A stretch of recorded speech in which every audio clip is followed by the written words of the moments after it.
Hello. Guess what? The studio has changed again. Has it? It's also 100 degrees outside, and it is 60-something in here. The air conditioning is amazing. Yeah, so it is all a of this huge upgrade. Yeah, this ripping out the whole studio was the right move. I say because it's 100 and something degrees outside. But also, we got to park a car in here. Yes, again. I don't even know if our audience will be able to tell that we're 180 degrees off of where we were before. They probably don't. Yeah, they have no way of understanding the way the studio is laid out. But for those of you listening, we have basically a black background, which is what I want, with a dimly lit car in the background. So the idea here is we'll have a car in the background. Ideally, it would be the subject matter of the episode, but we did not do that this time. So I just I drove the 308 GT4 here. It's sitting in the background, sort of dramatically lit with the lights on, draining my battery. We'll see how this works, but we're not going to actually talk about 308 GT4s today, except in passing. In passing. But yes, this week's episode is about the Lotus Esprit. I just did a bunch of research on it, so I figured I would, while it was fresh, impart what I know currently about the Esprit unto our viewers and share my comments about the experience that it entails, maybe draw some parallels with the other Lotus that Jason just mentioned, the Elise. Did you mention that? No, you didn't. I didn't. I'm about to. I'm having a hallucination or a premonition. Let's talk a whole episode on the Lotus Elettra, the 9,000-pound electric SUV. Let's we did. Not do we already that. talked about it. That was sarcasm.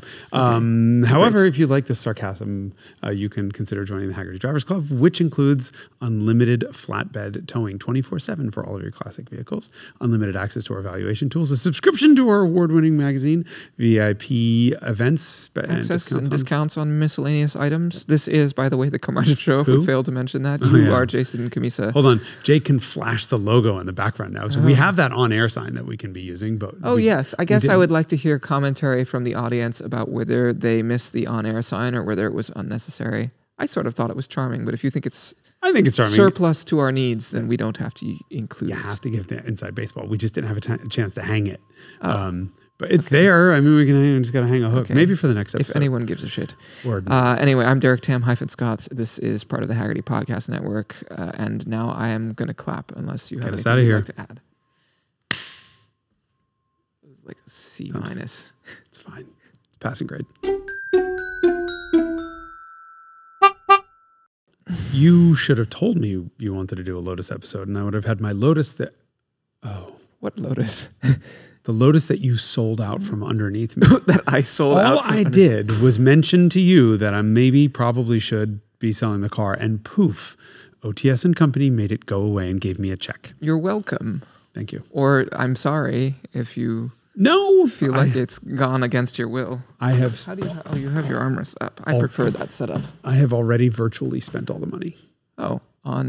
Did you buy another car? No, I'm going to buy fewer cars, or I think I may sell more.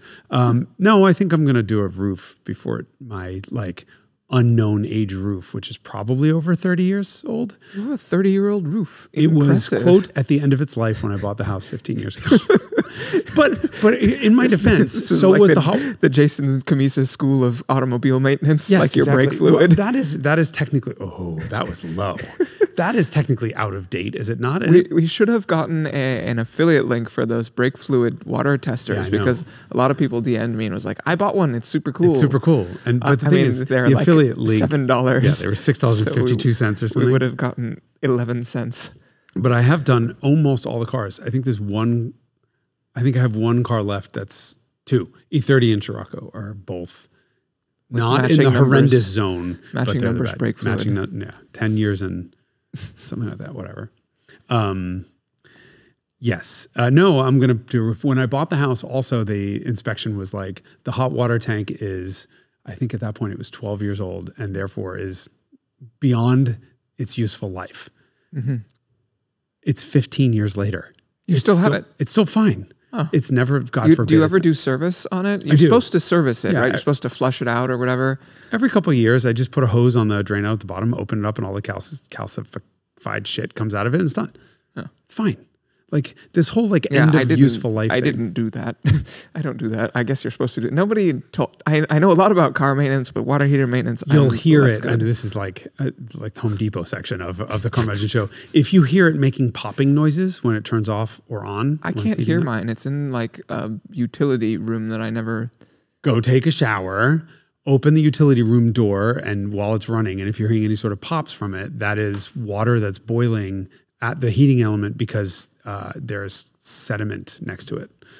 Was what I was told. Drain it out. Done. It's very simple. Is yours in? Yeah, mine's in the garage. Mine's in the garage too, but it's like downstairs, and so just open the door, and I just listen for it, and I'd put a hose and run outside, and a lot of shit comes out. Like the first time I did it, it was like a Home Depot bucket full of white shit, and now it's like a handful of it. Anyway, more importantly, thank you for selling my Lotus so easily, and I know I don't have a Lotus to add to this episode. Oh, okay. Well, you did the episode about it, the Elise episode, which had a great book written by, was it a Jeremy Walton book? I think it was a Walton book, yeah. Yeah, where he sort of goes through the whole origin story of it and everything like that. Interesting parallels I learned. So backstory here, we're selling an Esprit, an early Esprit at OTS, and as part of it, we're making a video about the car in which I'm doing a bunch of research and telling the car's story. It's interesting, a bunch of parallels or sort of connections between the Esprit and the Elise that I didn't really know about. I can't think of one. So this is going to be a Derek heavy episode, and I'm looking forward to this. Well, the early concept for the Esprit was that the context was that, Colin Chapman, who is famous for simplify and add lightness, the other thing that he said that is the same ethos of that quote is power makes you faster on straights. Light makes you faster everywhere. Yes, exactly. And so that was the ethos of the company. A lot of that was driven also, I think, by cheapness. He started the company, I learned, with a 25... Simplify and add cheapness is going to be my new t-shirt. That's a good one. I like that. All right, hold on. I'm writing this down. No one copy this because I've already copyrighted it. Simplify and add cheapness. And add. I mean, despite the fact that we do occasionally have expensive cars. I'm cheap. Well, yes, that's how we have expensive cars, is by being cheap. Yep, I agree. Frugal. Okay, fine, sure. So he started the company with a 25-pound loan from his then-girlfriend, later wife, Hazel, in 1952. And he started making sort of kit cars, and that was always what they had done. Every single car before the Esprit they had made was available in kit form, which was done for cheapness reasons and also because it reduced the reduced the road tax so that people could have a car and not pay, the road tax, which could be, in the order of 20 or 30%, I think, in that era. Of the car's value. Every year. No. Sorry, okay. When you buy it. Okay. Sorry, car tax versus road tax. Okay. Apologies. I meant to say car tax. And so this was the type of cars that they were making. And then Lotus went through like a big transformation in the like 10 or 15 year mark. So 62 or 63, they won their first F1 championship. And then they won 7 total F1 championships between 63 and 78, and 6 drivers championships. And they won the Indy 500 in 1965 also. So they're really like legit on track, despite the fact that they started making basically kit cars. And Colin Chapman also, they got a new factory, like a real actual factory in 1966 at Hethel, which was an RAF airfield, which was great for Colin Chapman because he was a pilot and he would fly himself wherever he needed to go, whether that was to F1 races or for business meetings or whatever. So he really liked that it was at an airfield. So they have a new factory and they won a bunch of races and were like winning their 3rd and 4th F1 championships and selling kit cars. And so he was like, we should probably not be, selling shitty kit cars to the public because, Ferrari. No swear jar this episode. Damn it. I forgot. Anyway, sorry. That wasn't that colorful of a swear either. Although I got comments that we had some colorful circumlocution, which people really enjoyed. Okay, good. What was your excrement? Excrement sandwich, yes. Anyway. And so, Ferrari's making legit street cars. It's now 1970 and the Daytona and the 275 and the 250 Lusso and all these like really desirable street cars came out. Meanwhile, Lotus is basically selling kit cars to the public, but winning the world's most prestigious races on track. So the Esprit was designed to sort of transition them to making like more real cars for mainstream consumers and less like sort of garbage kit cars. I mean, they weren't they were garbage if the person putting it together was garbage. Yeah, it's a big factor. But that's also just it's a different category of car that comes as a kit car. And I mean, the Lotus 7 was like this. This is their sort of iconic little cycle fendered thing that had a live rear end and was very light and all of that. And the 7 was available for sale at that point. You could buy it as a kit or completed car? Yes. Okay. And I think that they offered kit cars longer than they really needed to in order to help with the road tax thing. Okay. I think that was a little bit of a workaround. Initially, they were kits because I think that was all they could manage when he started the company with a 25-pound loan.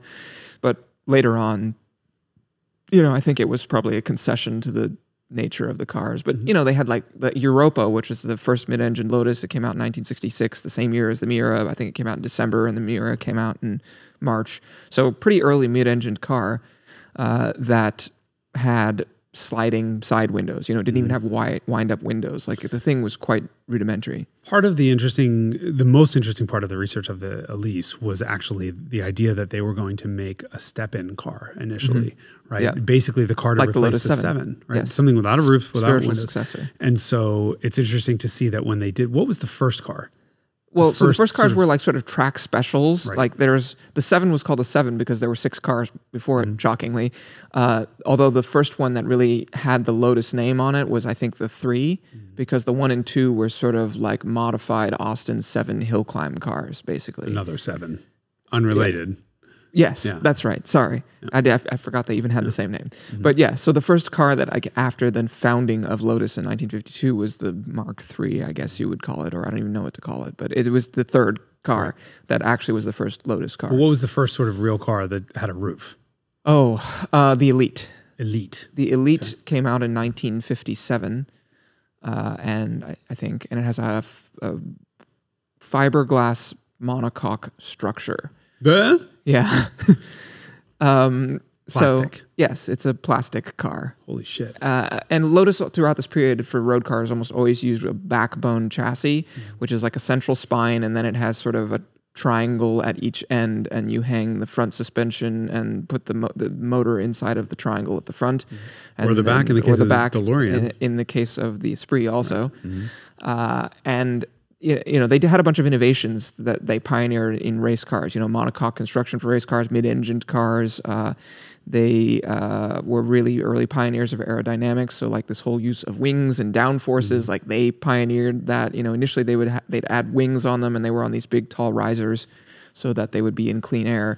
And then later on, ground effect in the 70s. So Lotus was really innovating quite a lot, but also doing like a lot with not very much. And these cars always, like Porsche's, had a David and Goliath reputation of, simplifying and add lightness in order to get competitive advantage, which I think was rooted in the sort of initial sort of slim budget approach that Lotus had in the beginning and sort of always. So the Esprit was intended to be like a real car. There were 3 cars that came out simultaneously. I guess we should return to where I started, which is this whole parallel or the relationship between the Esprit and the Elise. So the Elise came out in 1996, and its production overlapped with the Esprit. And the Esprit started as a fairly simple car. I mean, it was more car than the Europa and all the other stuff that Lotus had built, but the car weighed around 2,000 pounds, which is the same as a U.S. Esprit. Elise, sorry. So it was light, although it was quite a bit heavier than the Europa. Europa was 1,600 pounds, so it was a substantial weight increase, but it was a lot more car. A lot bigger, right? Yes, it was like 9 inches wider. Oh my God. Yeah, like really substantially wider car. Width of a car, an inch is a class, a size class. Yes. Wow. So a lot bigger car. So depending on your perspective, the Esprit, actually, the original Esprit, when you look at its sort of package and powertrain and figures in terms of weight and power is not that far off of about like a Miata, an NB or maybe NC Miata. You know, well, How many NB. horsepower do they have? In the U.S., 140, and in Europe, 160. And it weighs 2,000, and maybe it's 2,300 pounds in U.S. trim. So it's actually not so far off of like an NA or NB Miata.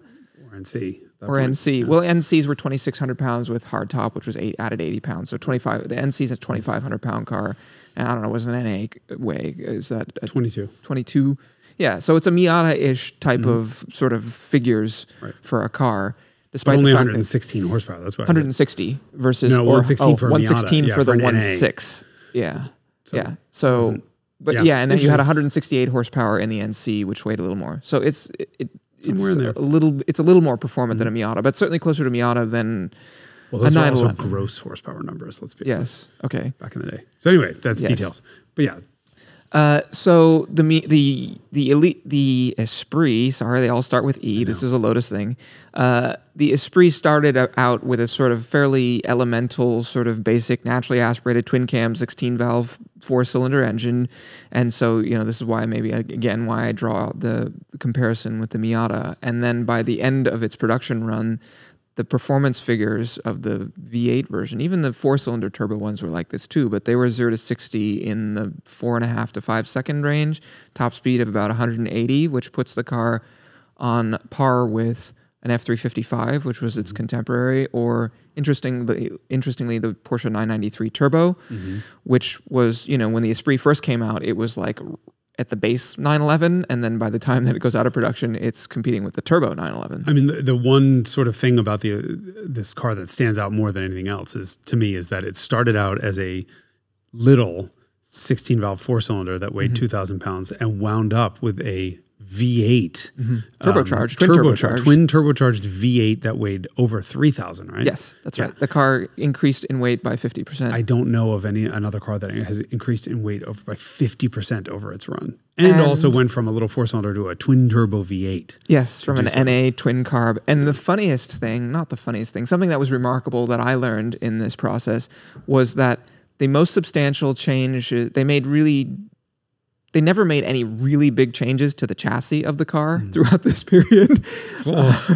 But one of the bigger changes they made was when they added the turbos in 1980 and they started galvanizing turbo 4-cylinder. Yeah, when they added a single turbo to the 4-cylinder in 1980 and started galvanizing the chassis, and then they had to slightly move the top links around the engine compartment to fit the V8 in. But the chassis Where the hell did the weight come from? Well, I think the interior and body and the powertrain and all of that stuff. But the chassis was so well developed from the outset that they didn't have to make really like major changes to it when they added 200 horsepower to it and doubled 1,000 pounds as well. That's crazy. So I thought that was a remarkable sort of testament to the durability of the car. The problem with that, as a concept, with that backbone chassis design was it works brilliantly for racing and under a lot of different circumstances. But as you described, it's sort of a flux capacitor Y shape on either end, right?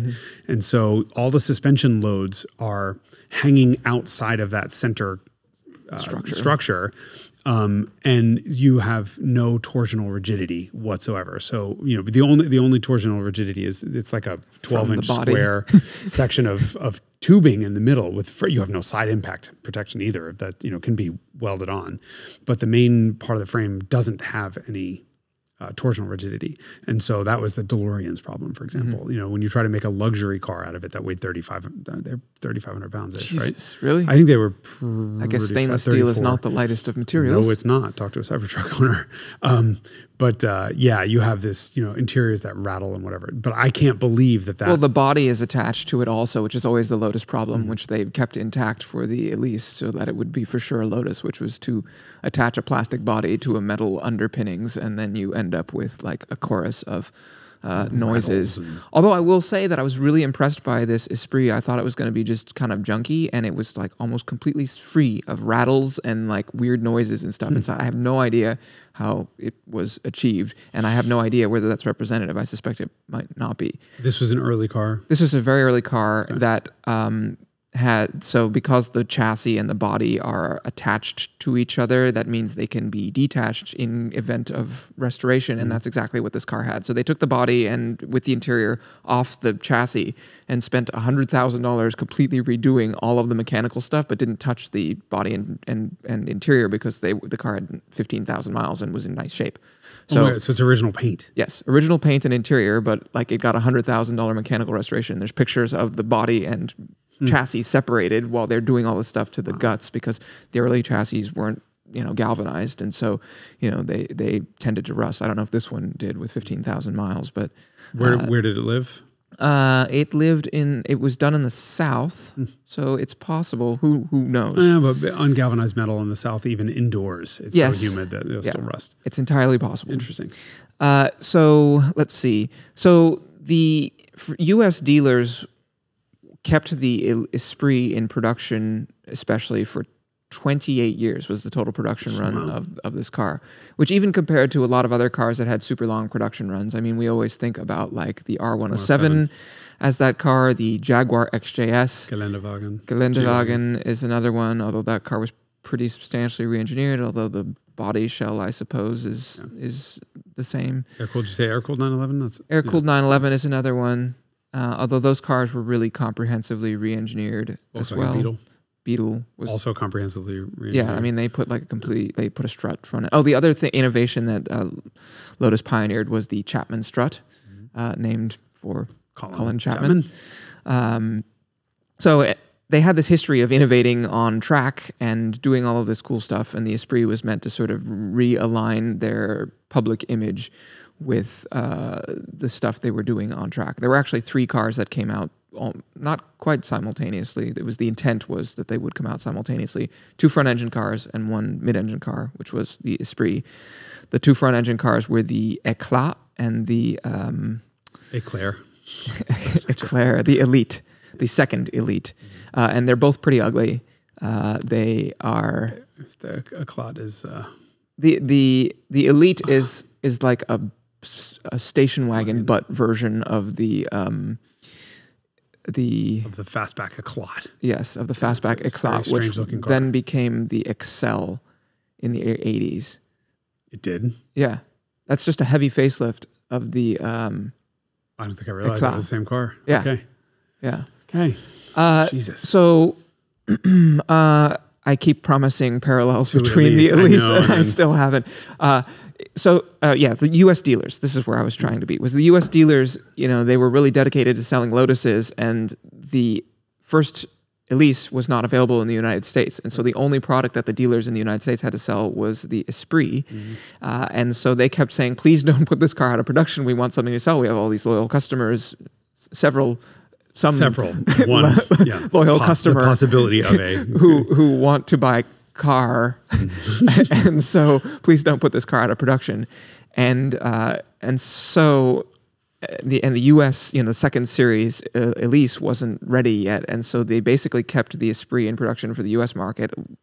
A year or 2 after they put it out of production for other markets, so that the U.S. dealers would have something to sell, because they were quite loyal and like an important part of the U.S. Because I think, like for example, in the 70s, the U.S. market was probably 45% of Lotus production, and so I think that keeping the U.S. dealers happy was important, especially because they had these plans, which ended up coming to fruition of having this fairly substantial distribution network for the Elise, because the Elise sold. I think in all its variants, if you include the Opel variant and the Tesla variants, I think it was around 35,000 cars, which was, I think, the most successful Lotus of all time. I think it's far more than half of all Lotuses ever built. They made 10,600 Esprits, and they made more than that of the first generation Elan. The Elan, I can't remember exactly how many units they sold, but I think it was between 15 and 20,000 units. Oh my God, that many? Of the first Elan. Yeah. Well, because the Elan came out in all these different variants. So let's see. The Elan was available in closed or open versions, and then they made like a backseat version, a 4-seat version of the car also.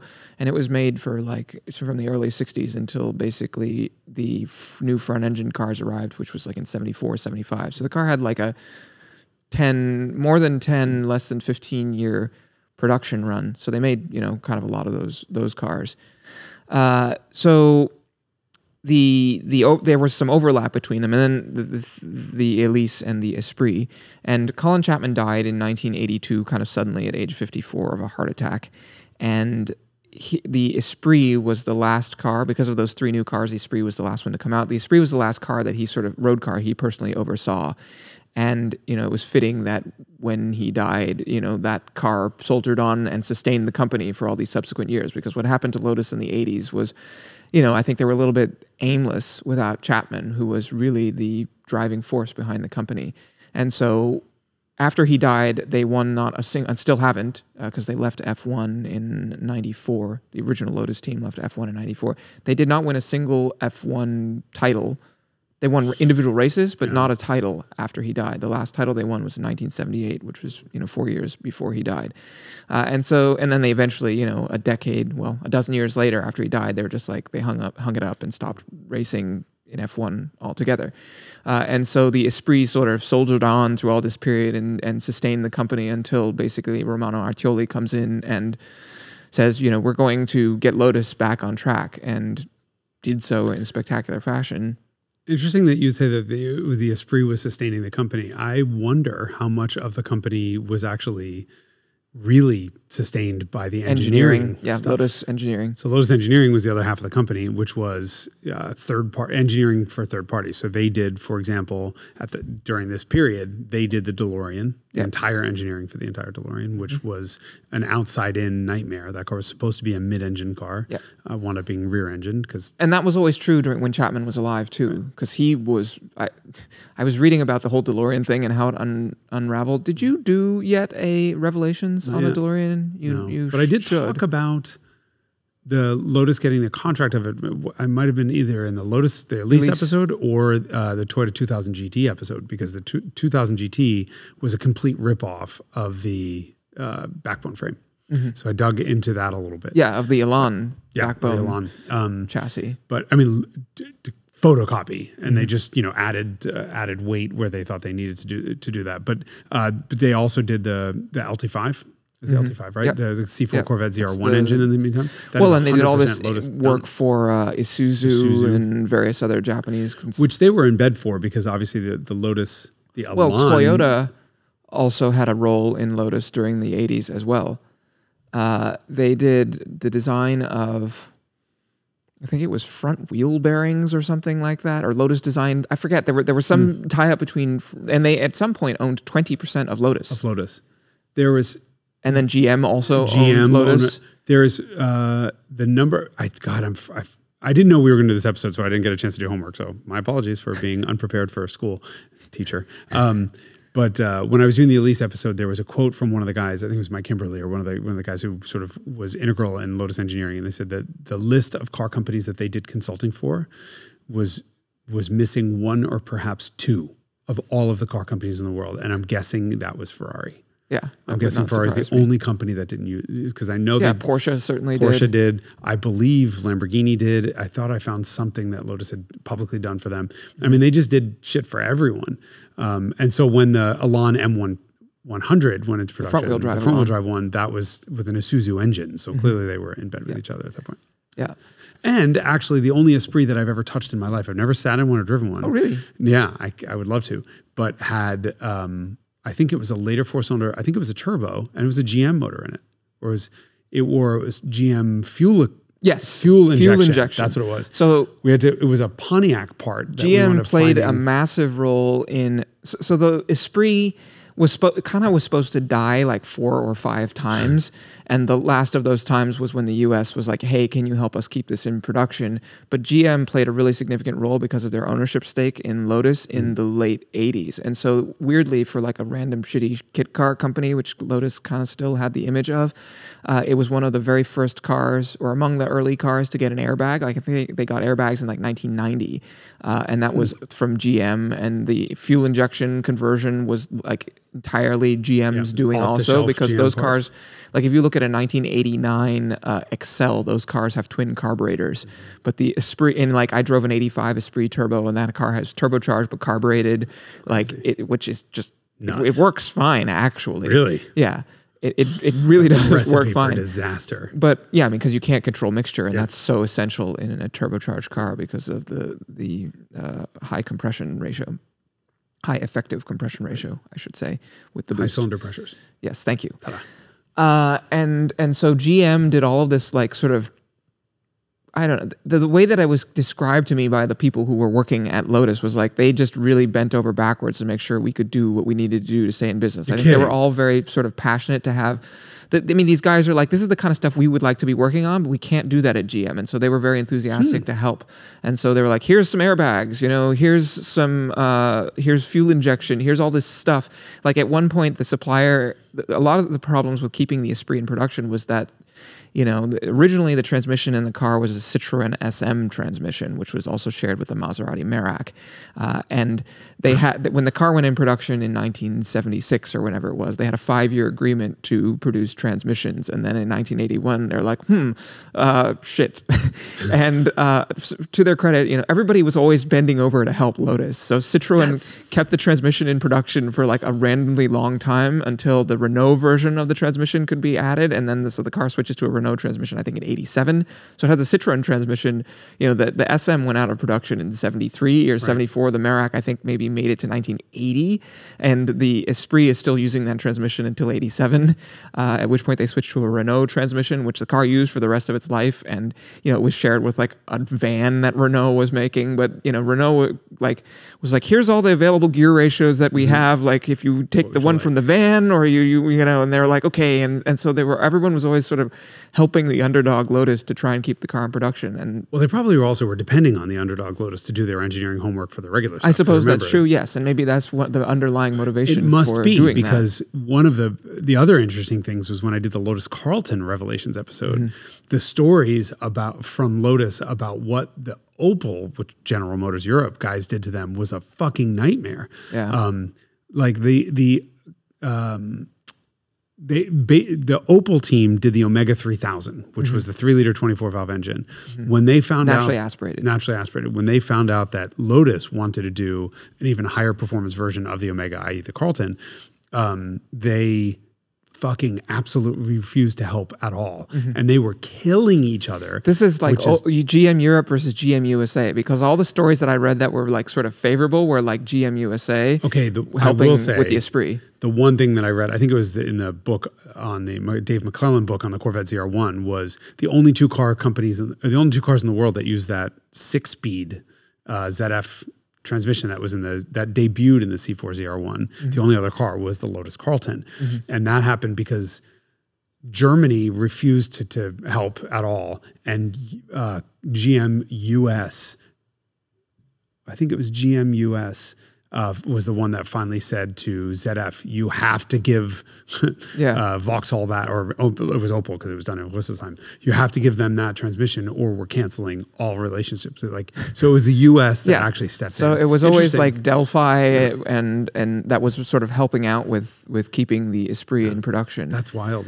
And so I always thought it was, my reaction to that is, oh, that's very cute that they all sort of want to help Lotus. But I mean, like, as you point out, because of their consultancy relationship, then maybe they had it in their best interest to make sure that Lotus stayed in business. It's a fucking genius move because you can be the underdog forever if everyone depends on you. Like that's the sneaky way. Like Porsche does engineering in the same way that Lotus does, but Porsche is everyone's biggest competitor in terms of sports cars. So like no sports car company and SUVs, but no sports car companies, no Ferrari's not going to call Porsche and say, hey, can you engineer the SF90? But they would have called. I guess Ferrari wouldn't have, but any other car company would have called because Lotus wasn't a real threat. Yeah. That's interesting. Fucking genius move. Yeah.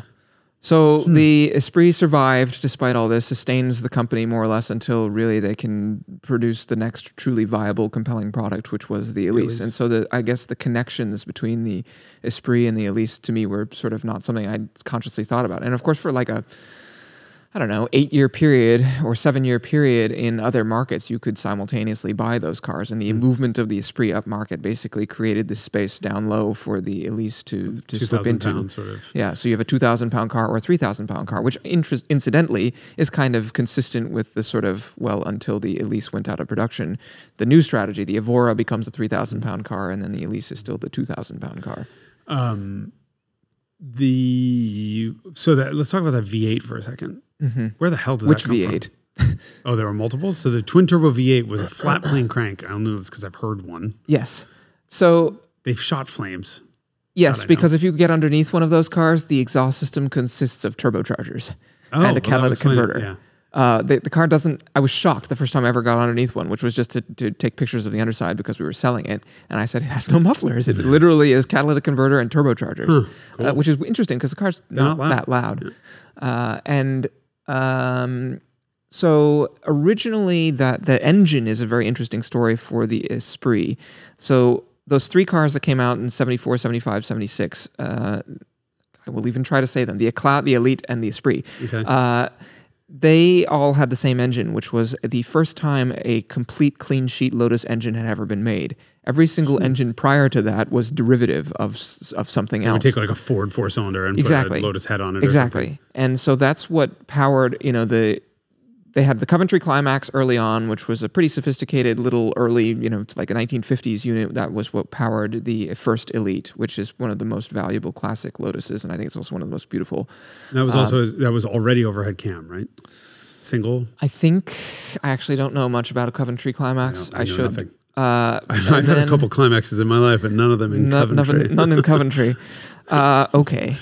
Well, I will gloss over that and move on to the Ford engine, which was a twin cam head that Lotus designed that went on a Ford bottom end. And this was the engine that powered the Elan. It ended up in everything, actually, that they made once they invented that engine. So everything that Lotus made in the 60s, including the 7, which they were still making, was available with that Lotus twin cam, which is not actually Lotus twin cam. It's a Ford bottom end. Well, it's a Lotus twin cam version of a Ford. Yes, that's right. Ford engine. And then the early Europas had a Renault engine also and transmission. This is the way that they did. The front end on the Esprit even came from the Opel Ascona because it was double wishbone and had disc brakes, and so they were always using components. And then the Europa had a Triumph Herald front end on it, so they were always taking pieces from various places. You mean front suspension? Yes. Yeah, okay. Yes, that's what yes, front suspension. Because when you said Ascona, I'm like, I don't remember the Ascona looking like. No. The Ascona is a sort of dull-looking 3-box car. But so they were recombining ingredients. If you're looking just at the Esprit, it's an Opel Ascona front end, and then the transmission is from Citroën, and sorry, I just remembered something I meant to say that I skipped over, which was that at one point the Lotus Esprit was about to go out of production, they were about to remove ABS from it because GM was like, hey, we're not making the Pontiac whatever the fuck anymore, so we don't have this ABS system that you're using is not going to be available anymore. And Lotus is like, shit. And so they are going and talking to all these people, and they ultimately ended up putting a Kelsey Hayes system in the car at the 11th hour, again, an American supplier. And that was why the car didn't go from having ABS in 92 to not having ABS in 93.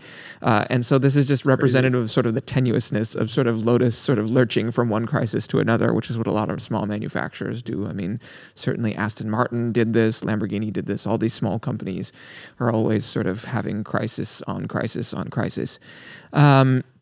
Anyway, so the 907 which was the engine designation for those three mid-70s cars. The Lotus 907 was developed, again, because Ford was like, okay, well, we're going to put this engine out of production, so you guys are going to have to figure something else out. And they're like, okay, we're going to develop our own engine for the first time. So that engine was the 907. They started working on it in 1966. The first of those mid-70s cars, I can't remember whether it was the Elite or the Eclat, was not ready in time when the engine was done, and they were like, well, we'd like to put this in production and start getting money from it because we could use some money to go racing and pay that 25-pound loan back. Yes, to Colin's wife, Hazel. So they started shopping around for someone they could sell the engine to put it in some other car.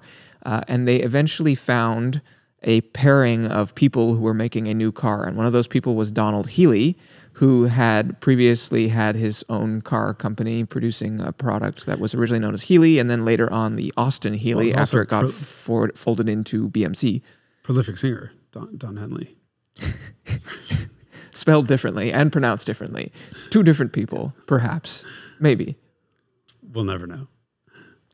So Donald Healey is working on a new car project because after the formation of British Leyland, the Austin Healey gets put out of production because British Leyland also has within it Triumph, which already makes British sports cars that are outdated, and so they don't need two companies for some reason. That would have been a very British Leyland thing to do, was to continue to produce two cars that were both very outdated that competed with each other. But the Austin Healey disappeared after 1967, so Donald Healey's working on a new car, and he's working together with this guy named Gel Cuvale, who was a car dealer in San Francisco and was like the Max Hoffman of the West Coast. Max Hoffman is the guy who was like largely responsible for the arrival of sports cars in the United States in the post-war years. He was the guy who saw that, you know, MGs were coming back with American servicemen who had encountered them in England during the war and started officially importing them. And then he was directly responsible for the creation of the Porsche Speedster. And, you know, he was the importer for gull wings. Like, he just... There's a reason they made the gull wing. Yeah, as a production car. car. Yes, because he promised to buy, I forget what the number was, like 1,000 of them or 500, whatever the number was that needed to persuade Mercedes that they would actually build the car. And, you know, the Speedster was created because there were a bunch of cheap British sports cars here, and Max Hoffman said, I promise you, Porsche, that if you can get a car that's under $3,000, I will sell a shitload of them, which is, you know, what he did by just taking stuff out of it, like windows and door pockets and back seats and like a real roof. And they sounds like a Lotus. Yeah. I mean, he Lotused a Porsche. So they were $29.95 when they came out. Anyway, Joel Cuvale was responsible. He had the distributorship for every interesting car pretty much on the West Coast. So Cuvale and Donald Healey get together and are making a new sports car, which would be called the Jensen Healey, because Cuvale bought the remains of Jensen after they went out of business for the 114th time. And so this new car was going to be like bigger and more sophisticated than like an MG, but, you know, not quite a Jaguar, and they needed an engine to power it. And the 907 was the engine that they ultimately ended up using. They agreed to buy it from Lotus. And the 907 was exciting because it has to be one of the very first 4-valve per cylinder production car engines, period. It debuted at Geneva in 1972. They started working on it in 1966. All aluminum construction, dual overhead cams. You're looking for the Z432. Yeah, that Z432. was earlier. But it is, for a car that was intended to be less expensive than a Jaguar, incredibly sophisticated. And let us add also that this is 15 years before Mercedes. Well, Z432 was also a Prince. That was the Prince S20 racing engine that was just converted to street use. But I'm trying to think, was there nothing like 1920? I thought there were 20s and 30s. Vega. Yeah, yes, sorry. So post-war. Yes, there's like Duesenberg, I think, did this, and I think Bentley also did it in the 1920s and 30s. And then they sort of disappeared from automobiledom for 50 years, for some reason, 40 years. There was a 16-valve Cosworth Vega, done, of course, by Cosworth, who, you know, those guys both, by the way, came from Lotus. Duckworth and Costin were the two. Kidding. They both came from Lotus? I didn't know that. Yeah, so Cosworth is a contraction of Costin. I think it's Mike Costin, and I forget what Duckworth's first name is. It was Ken or something like that. Dave. Call him Dave. Anyway, that's where Cosworth came from. And they sort of were pioneering 4-valve heads in motor racing starting in the 1960s, having come from Lotus. And so the engine was very sophisticated. The 907 was sophisticated. It was all aluminum, twin overhead cam, 16 valves, and twin carbureted. And so they were like, oh, this is a perfect engine. And Lotus is like, great, we can get this thing in production and start amortizing our tooling costs. Test it on their fucking car. And yeah, well, that's exactly what happened. So in addition to the engine breaking new ground, it also just broke. And so those early Jensen Healeys had a lot of problems with oil leaks, low oil pressure, water pump failures, and basically it spelled the end of Jensen Healey, because they did eventually resolve the problems. Lotus resolved the problems, which was great because the engine was super dialed or relatively dialed by the time they started putting it in Lotuses, but it really made things hard. I mean, it put the Jensen Healey out of business. And they were intending to make 15,000 a year, and I think that the total production of the car over like 5 years of production or something was like 13,000. So that was a bit of a disaster, but it did ensure that Lotus resolved the sort of substantial problems with the engine. And the other thing about the engine was that it was mounted at a 45-degree slant to keep the hood line or sort of height of the powertrain low. And part of the reason for doing that was the intent to make a 90-degree V8 out of it also, which they never actually, it was, so the regular Esprit had code M70 and the V8 version was supposed to be M71, which never went into production when it was originally being envisioned in the early 70s. Although they did do later on a V8 that went into the Etna concept, the Lotus Etna concept of 1984, and then it got scaled up subsequently into the LT5. Sort of, yeah. It was the basis for the LT5. Yeah. But also, hold on. It's like an 80% scale version of the LT5 in terms of like basic dimensions. Well, they tried it, but then GM insisted on the bore spacing from the small block, and so they had to sort of half re-engineer the engine because of... And so the bore spacing was kind of unique for these cars because it was massively over square. Like I think it was a stroke of... On which, hold on, which car? Sorry, of the 907. 907. 907, the original four-cylinder engine, which was, I'm sure, incorporated into the architecture of the Etna engine. It was like a 60... it's either 64 or 69 millimeter stroke and a 92 or something millimeter bore. So just really, it was a 7,000 RPM carbureted, non-electronically fuel-injected engine that they were like, here, we'll put this into production. So that was the other, that's a very racy spec. It was a very exciting engine. That is the Cosworth 190 is 90 by 72 or something, 96 by 72 or something, some ridiculously over square size. Which is funny because that's like a 2-valve passenger car engine dimension, the bottom end of that car. Mercedes did it for, I would guess, for smoothness, because you can't have a 2.3 liter four-cylinder with a long stroke and not have it vibrate your teeth out. Yeah. So, bore the shit out of it and stroke it down. And that's why those things rev so high, because the piston speeds stay manageable if you have a short stroke like that. So it was a pretty exciting engine, and it is, I would say, one of the defining characteristics of that car. And that is just, sorry, go ahead. How many horse? So how big? It was a 2-liter. It's a 2-liter with 160 horsepower. So I think it's 81 horsepower per liter. So it's 7,000 RPM red line. Yeah, 7,000 RPM red line. In the, early 70s. Pretty exciting powertrain. And this is, Mercedes' first 16-valve engine appears, and I think it appeared in '84, and in the calendar year '83, the engines are running and doing the Nardo thing in August of '83. Production late '84. Yeah. Ferrari was '83. Volkswagen was 85 and a half. Porsche did it in '85 for Toyota. The V8s, and for the 6-cylinder engines, they did it in 1998. Took them another 10 years for the 911 Honda engine. Had. No, it was Toyota, and Toyota was pretty early with 4-valve stuff. There was a bunch of Japanese stuff. Mitsubishi, I think, had a 4-valve. They're pretty early, but this was. But they're all years that start with 1980 something, and this engine came out in 1972. Huge. So it was really a technical advance. And then the Chevy Cosworth Vega, because it was a Cosworth engine, also had 16 valves in the 1970s, which is kind of like wild. I've never driven or really even spent any time with a Cosworth Vega, but I'm quite interested to meet that engine and see what it's like. I'm trying to think, is there a 2-valve per cylinder, 4-cylinder in production today for sale in America? I can't imagine there is. There are single overhead cam engines still, and they're mostly Fiat, because the multi-air engines are single cam. Honda's single V6. The V6 they finally... Cam. I thought they finally went to twin cam heads. There's one version of it. Really? There's only one version of that. Yeah, that is. But yeah, anyway.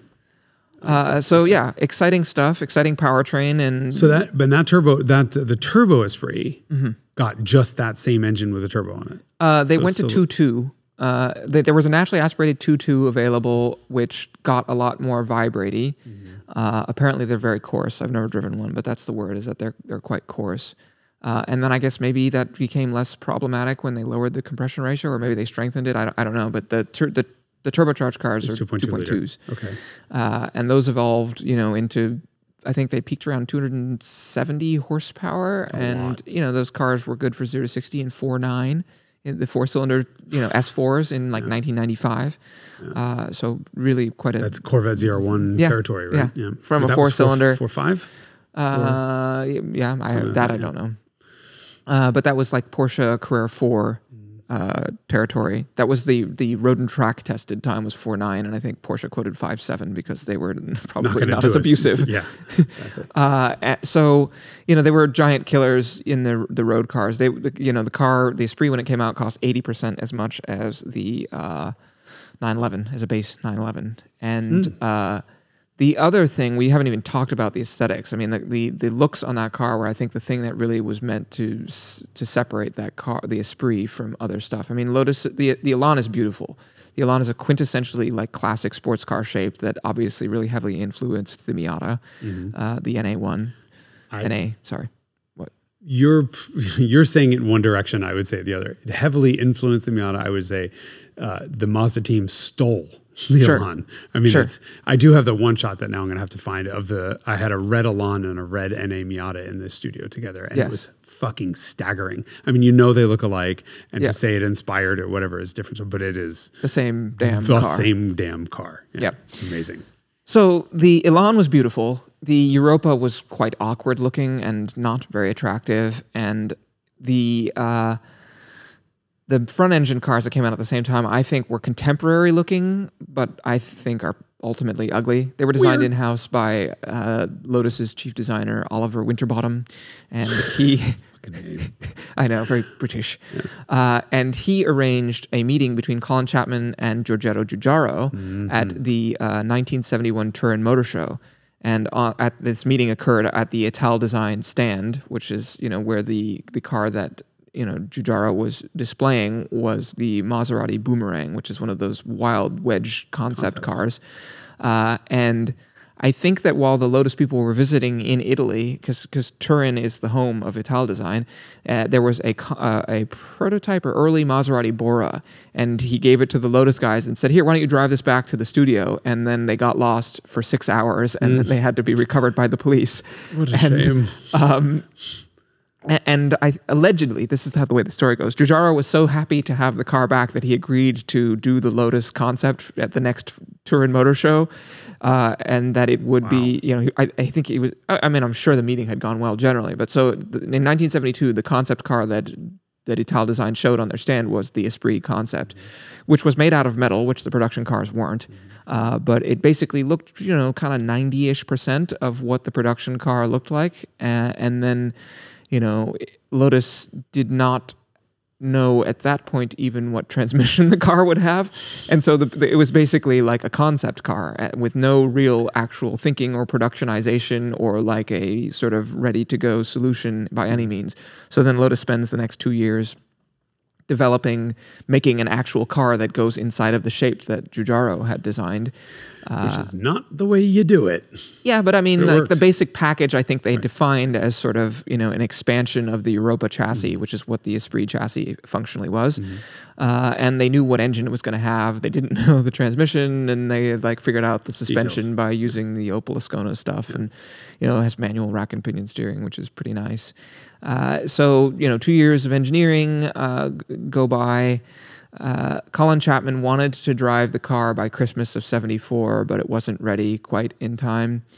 And so Colin Chapman is flying back from the Argentine Grand Prix, which I think is the first event of the year.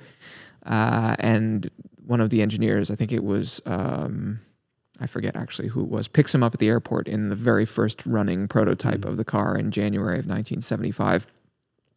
And on the way back to Hethel, which is 100 miles, the rear suspension broke. The hub carrier broke because there was this sort of triangulating gusset that Colin Chapman had seen that they had put on the car. And he said, that's not simplify and add lightness, take it off. And then it's the piece that, of course, broke when they were driving it back from the airport to Hethel. So the production car ended up with that little gusset. It was called a little top hat thing that reinforces the bottom of the chassis where the hub carriers affix or something like that. So the car looks amazing because it's got Italian design on it and it's functioning pretty decently and it has a well-dialed in engine thanks to Jensen Healy and all their unfortunate customers. And so the car basically goes into production, like I think it's late 75, early 76. The like more or less production ready car debuts at Paris in 75, which is like, I think it's October or something like that. And, you know, it's a genuinely quite decent car with some functional shortcomings because it's a Lotus and some finished shortcomings, but like really good fundamental like driving car, which is about sums up, I think, Lotus. And the press more or less liked it. They said the visibility was poor and complained about a few various things, but overall it was pretty well received. Most people, though, didn't meet the car in the magazines. They met it on the silver screen because a guy named James Bond drove one. And it must have been white, right? It was white. I have never seen a seen Bond movie in my life, any of them. God. Get that look off your face. But the reason that I know it's white is because of the ivory 308 GT4 behind me. Everyone thinks it's a Lotus Esprit. Yes. From the front. Yes. I don't think there's no, too much they don't similarity resemble one another too much from the back. We're gonna have to we're gonna have to pause the tape and go turn that car around so people can see the front. I'm kidding. We will do no such thing. Yeah, but it does. Yes. So they got the car into the movie because they were like, how do we get eyes on this on the cheap? Eyes on the car on the cheap because it's Lotus, and that's kind of how they do things. And so the head of marketing. He was marketing. I think he was the only marketing person. His name was Mark Ting. He went to Pinewood Studios, which is where the movie was being filmed, because he got word that was what was happening there, and he paid the doorman £1 to let him park the car somewhere where it would be seen by the executives coming and going. An early prototype. This is in 1975, before the car has officially debuted at the Paris Motor Show. And so he parks the car there, and eventually someone is like, "Oh, that's pretty cool." And so somebody from the production team from Cubby Broccoli or whoever it was who was producing the movies contacts Lotus, and the car gets written into the script. What a fucking boss move! Yeah, for the cost of £1. Plus, you know, only 1 day. It only took 1 day. No, I don't know how long he was doing this for actually, but 10 years. I mean, it was probably some weeks, I'm guessing. That's cool. So the car ends up in the movie as a submarine, and it is, I think, one of the most recognizable movie cars of all time. And then, you know, James Bond later drove a couple of other Lotuses in the For Your Eyes Only in 1981. Anyway, so yeah, that's the Lotus Esprit story. It's like very British and kit car-y. Tell me the difference between, have you driven early and late cars? Yeah, so I've driven this early car we have as a Series 1. It's a 77. So that's as early as they get. And then I've driven a carbureted, turbocharged 4-cylinder car. I've never driven an injected 4-cylinder turbo car. And then I've driven the V8 twin turbo car, which came out in 96. Which one's best? They're fundamentally very different in feel because of the powertrain. And the 50% weight gain. Yes. I mean, let's put this in perspective here. If the average car on the road right now is 4,000 pounds, imagine any of your cars from a sort of daily driver turning into a 6,000 pound car. That's a huge difference. Yeah. So certainly the car that I've spent the most time in, because we did a whole day of filming and driving, you know, on good roads in the early car. So I have certainly the most seat time in that car. And as I approached it, I was like a little bit concerned about it because it's from the 70s and it's British. And not only is it British, but it's a Lotus. Yeah. Which of course stands for? I don't know. Tell us. Lots of trouble, usually serious. Yes, that's right. And I've driven a fair number of like the 60s Lotus, and they have a really nice delicateness to it, which extends to the sensation of the reliability cars, sort of whether it's going to make it. Yeah. And so I was a little bit I approached the car quite cautiously and gently, because anytime, you know this, you're filming a car that doesn't belong to someone else that's 50 years old, you want to get it back in one piece, especially if you're also, in my case, charged with selling it afterwards. So I approached cautiously, and like it's a little cantankerous when it's cold, and I'm like, oh, we're off to a great start here. But it actually ended up being like a genuine sweetheart. Like the moment I started driving it, and it's free of rattles and feels solid and does everything I ask it to do, I'm like, oh, okay. And then and you start hustling it, and you're like, oh, I mean, this is why I kept making Miata parallels. I think before was that the character of the engine is like a more characterful Miata, or it's like an Alpha twin cam engine. Really? You know, it's like a great 4-cylinder engine, which, you know, the British 4-cylinder engines at the same time that you were getting from MG and Triumph and Austin Healey until they replaced them with 6-cylinders were, you know, they weren't cross flow generally. They also were, and they had very long strokes, so they didn't rev high, and they made, you know, plenty of torque. But and you've explained that why, right? Yes, the taxation scheme in Britain. They taxed bore. So yes. Everything had a tiny little bore and a long stroke, so they didn't rev. They made no power up top. Yes. And of course. Yes, or more specifically, they taxed. Yes, they didn't tax that stroke was not part of the calculation of the taxation for the car. Cylinder count was, and bore was. Bore. Yes. So it has a character that's very unique to Lotus, I would say, among British sports cars, because the other ones all have these sort of they're not unpleasant, but they don't rev out, and you want to shift by 4,000 with those cars. And this one is the opposite. It feels like a contemporary exciting 4-cylinder that we're all sort of used to now. If you think about like K series type, you know, it feels ancestral to the K series, I guess, is a good way to describe it. And so the engine is really, you know, fun. It's a little bit coarse, but not unpleasantly so. And the gear change is actually super excellent, which I was not expecting because the Renault ones don't have super good gear changes. And so it's just like a car that comes together in a way that sort of you don't think too much about working around it. And it just is a nice, nimble, little, enjoyable, hustleable car that you don't want to slow down too much with because it has 160 horsepower, most of which live near the top of the rev range. And so that was the sort of genesis of the Evora / Amira now. Yes, Has any of that personality carried over into the Amira? Yes. One aspect that I just immediately threw me back to Amira land, which shouldn't be at all surprising, is ride quality. The car, you know, we were filming on a road that had some periodic bumps that were a little bit substantial where you look at them and you're like, yeesh, if you were driving like a modern hypercar, you'd be like, I got to slow down for that. It's gonna scrape. Never, ever once made contact with the ground, no matter how fast I went over any of those bumps, and the ride quality was spectacular. I would liken the ride quality to being very similar to the 308 GT4. So just really nice combination of ride quality and control, and like no need to slow down for any terrain, despite the fact that, you know, it's a mid-engine supercar shape, and usually we associate that form factor with sort of inconvenience on a bumpy, tight road. And this is a reflection of British roads, I'm sure, and the, you know, lots of narrow, bumpy lanes around Hethel, which is where the factory is. Plus they had the development track that they built there, which was, I'm sure, tortuous. Probably terribly paved because Britain. You know, yes. So that character, the sort of like back road haul ass at any speed character, despite the fact that it's like a mid-engine car that you normally would feel a little tentative about doing that sort of thing in, really reminded me a lot of the Amira. Cool. I want to drive. I want to drive early and then late. They're so different in feel. They basically feel like different cars. Yeah.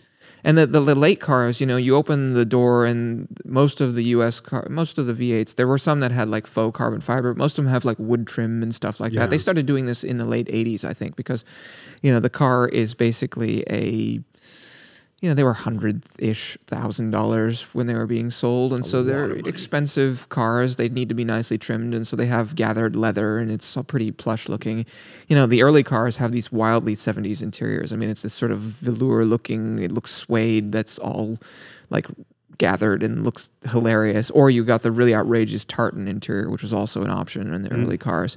And they had the early ones also have these beautiful green-faced Velia gauges, which were replaced by Smiths, which look like 60s British car gauges. But the early ones have these very sort of 70s looking Italian gauges that are with green faces, which are gorgeous. So it's got this kind of wild 70s psychedelic interior with kind of like, it's basically almost shag carpeting too. So it's just a very 70s place to be, inside and out. So the late cars have leather and wood inside, and for the most part look pretty sophisticated and are finished to a fairly high level. Although then you open the rear hatch, and because it's got a fiberglass body that's molded. That's the other thing about this car that was kind of wacky was there's a belt line seam that goes all the way around the early Esprit, and that's because they molded it in two halves, a top half and a bottom half. That's also why there are why all angles are sort of I don't know how to characterize this, but basically all the angles up to the place where the seams join are such that they can pull the piece out of a mold, right? So you can't have the car go in and out because you can't pull it out of a mold. So everything, it's always sort of... So it has to be tapered. Yeah, it's tapered effectively, yes. So that the bottom and top halves can be pulled out of the mold and then joined at the waistline. And that's why there's a black strip that goes around the car to cover the seam where the top and bottom halves of the car are joined. And this was another thing that Lotus pioneered. You know, they innovated continuously, and that's another aspect in which they did that. And it's clever.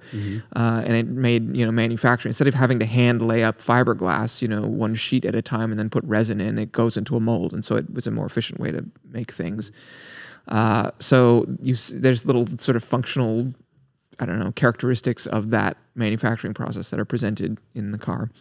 So it's a pretty neat piece of kit. What I was talking about with the late cars is that because it's a fiberglass molded body, when you open it, the sort of drainage area, instead of having welds or weather stripping or whatever, it looks like a hot tub, basically. It's just like this molded, curved shapes where you're like, oh, that looks a little bit low rent if you've seen a hot tub before. And even the late cars, were they more, $100,000. They were probably more expensive than anything Porsche was making, right? It cost, for the performance, it was still a bargain. It cost less than an F355 and less than a 993 turbo, but it cost more than a base 911, but it also offered performance that was on par with the turbo. Yeah. So I think from a performance perspective, you could justify the price because it was more performant. Even if it looked like... and it cost less than the sort of two other performance benchmark cars that I used for 1996. And far more interesting to drive than a 355? Yeah, I didn't really hustle that one. That one I need more time with. I remember it being very overtly turbocharged in terms of noise. But yeah, that was, 10 years ago, and I sort of just maneuvered it around, drove it on the highway, 3 exits or whatever. So I would say I need more time in the late Esprits to really deliver a good verdict. Okay. But I like the experience. It's interesting. It's charming. It's a sort of real sports car experience that, is the type of car that the reason why we like old cars, which is that it has all of this sort of interesting character that makes it fun to interact with. Cool. I need to drive one. Yeah. Sign me up. Somebody deliver me a series, all of the... a complete trailer full of every flavor, meaningful flavor. I've not driven any of the early Lotuses. Nothing. No Eclat. Oh, you didn't drive the Elan? Nope. Only Lotuses have been Elise and later. The early Elan feels like a 60s version of a Miata, I suppose. Or actually, you haven't driven a lot of E-types. You've only driven the really great race car E-type, unfortunately. The Toyota 2000 GT is not so different from the Elan, although the Elan feels more like a sports car. The 2000 GT, sitting in the 2000 GT, feels a lot like the Elan in terms of the location of the center tunnel and some of the lightness of the controls, but the Elan does feel overtly like a sports car in a way that very much an MG, I think, does not. Or it feels more like a sports car than an MG does. Okay, cool. Anyway, thank you for joining us for this Lotus-y episode of the Carmudgeon Show. We'll see you next week, or you'll see us next week, unless you're listening, in which case you won't. You'll hear us next week. Yes, that's right. Okay, great. Till then.